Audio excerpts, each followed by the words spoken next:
So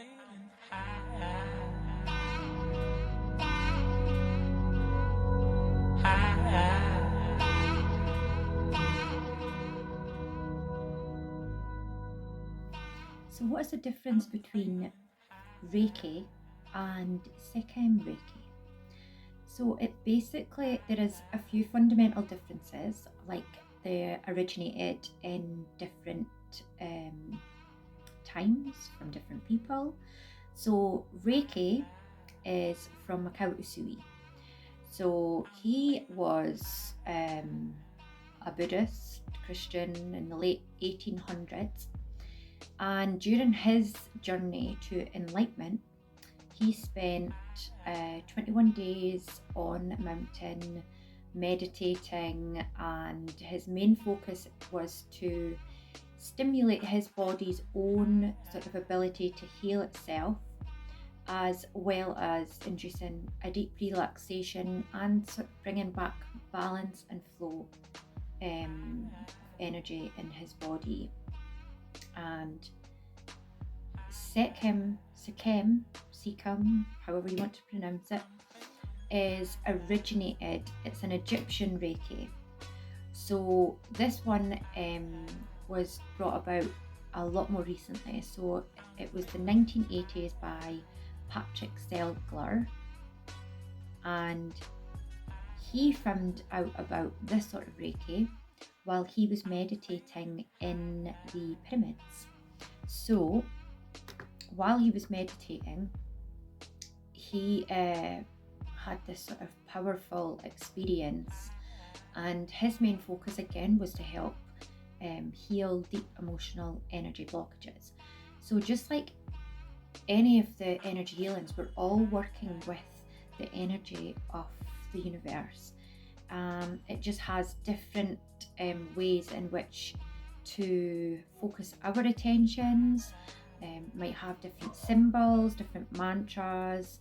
So I'll go through some of the differences, the main differences, which I have made a little PowerPoint so I don't forget where I am.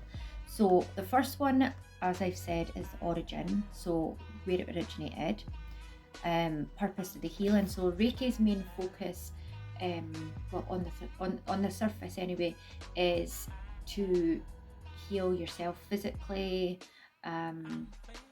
by inducing the body's own ability to heal itself.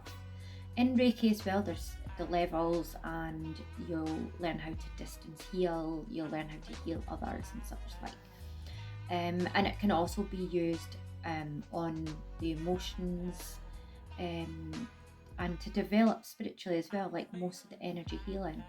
The Sekhem Reiki mainly focused, it's more on a soul level, so it's sort of a deep-rooted energy, and they say it helps healing, more trauma-based, and again, spiritual development. But it's working, they say some people say it's a stronger force of energy that is deep within us. I think it just depends personally how you practice Reiki. So somebody might say this Reiki, the Sekhem Reiki works better than this Reiki, but to me it's down to your own personal experience, your own practice. If somebody, for instance, doesn't have a regular daily practice, they're not going to get as much out of any of the Reikis, any of the energy healings. Okay, so the healing session, that's sort of different as well. So when you're getting a Reiki healing session, you might feel the exact same way as you would with the Sekhem Reiki healing session. You are lying down on a massage table, which I have right there. You could be also sitting on a chair. In Reiki, if you are having a full session, you're taught from the crown all the way down to the feet, and also to turn the client over, and also to do it that way as well. In the sessions that are performed, there's just some sort of different ways in which they are performed. So the Sekhem Reiki works in the opposite way to the way in which the Reiki flows. So the Sekhem Reiki starts at the bottom, and it works by flowing the energy right up to the crown chakra. So it's sort of bringing the energy from the earth, flowing it through each one of the chakras and up, whereas the Reiki energy is in the opposite way. But once again, when you practice Reiki healing in any form, you might find that you actually just use your own intuition, and your intuition will guide you as to where you might want to start. So I found that even doing Reiki, I might start at the bottom. It's not traditional, but it's maybe where I felt that the clients needed. Maybe the client hasn't felt grounded in their root chakra. I could tell that it's really imbalanced, and they're just maybe needing to feel more secure in themselves. So I maybe try to work from the bottom up. So, but the difference there overall in the healing sessions is one starts at the top, one starts at the bottom. Next one is the sacred symbols. So they're different.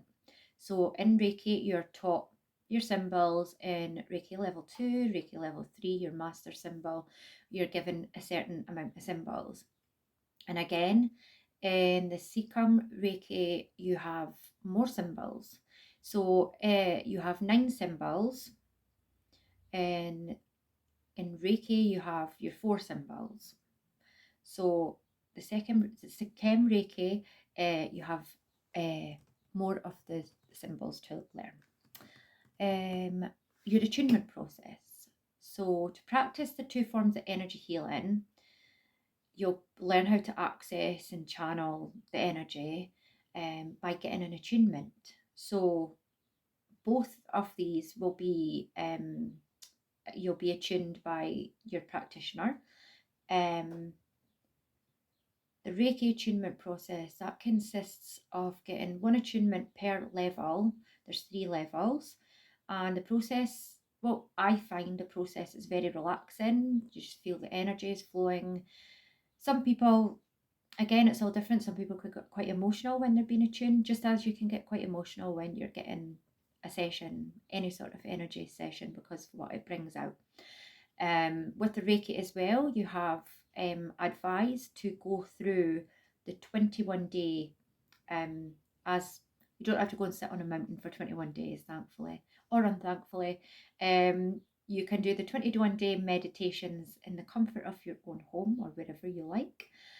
And it's like a detox period. So if I was doing my Reiki level 1, I would want to, before it, do a detox of some sort. So you want to be able to be inside as clean as possible. So if you smoke, maybe don't. If you drink, probably don't do that either. Sugars, not great. So basically all the fun stuff, and not that smoking's fun, but some people might find it fun. So you're basically wanting to be clean. Some people fast. That's quite difficult. I definitely wouldn't say you had to fast for 21 days in order to experience enlightenment. You probably would experience enlightenment, but that would be quite difficult. Then in your Sekhem Reiki, there isn't an attunement process like Reiki. They have an initiation process. It can be confused with the attunements, but it works in a similar way. So there is not as much need to go through the detox period, and there's no limits on how many initiation processes that you can take. And some people can feel or vibrate physically during an initiation process because the Sekhem energy, they say, is very strong. So when you get a Reiki attunement, it's attuned only to the earth element. The practitioner, the one who performs attunement and channels the energy to you. But when you get a Sekhem initiation, so we'll say Reiki is attunement, and Sekhem Reiki would be your initiation, and you're attuned to the 4 elemental rays of air, water, fire, and spirit. And you're the only one who opens up to the energy, and the practitioner is the only one there to assist you making the initiation process a more personal spiritual development journey. And as you could tell, I've just had to read that because I lost my train of thought there. This is why I do Reiki, because my train of thought can go. Lovely. The training period. So yeah, the difference, okay, in these two for the training period would be the Reiki has the 3 levels to become a master. Now, I know that some people, you do the 3 levels, and the master level sometimes can be split as well into 2. I know I did Reiki 1, 2, I did my master level, and then I did the teacher level, but a lot of people that is combined. So it all depends on who you go to and how you're trained. So that's the Reiki's, the training period, and obviously the 21 days. And the Sekhem has 7 levels of training to get to your master level, so a lot more in depth. And the one advantage I would say of that is that you really do go through a sort of personal development journey. You do go through that with both. And they say, like with the Sekhem, it's stronger. It's a stronger connection. You're working with it. You've got 7 levels. But the disadvantage, I would say, of that is that a lot of practitioners very rarely, not very rarely, that's quite negative, but often rarely might not get to the level 7. So a lot of people just want to get there, don't they, rather than doing the work. But that's what I found. And again, I could be like that as well. You just want to get to the destination instead of the journey. So that's the differences I have found in the two. Now, there's probably many more than that, but I would say that is some of the main differences between the two. But if you find that there's a lot more, you can always comment and let me know what you found the difference is. If you do Reiki as well, which one do you do? And if you have done Reiki and the Sekhem Reiki, which one did you like better? Which energy do you feel more? Or do you like them both for different things? So if you do get to the end of this video, which I know a lot of people won't because I've just checked and it's like 12 minutes long, which is long for my videos because I know attention spans are very short. So if you have got to the end, I would very much appreciate it if you just comment in the comment box.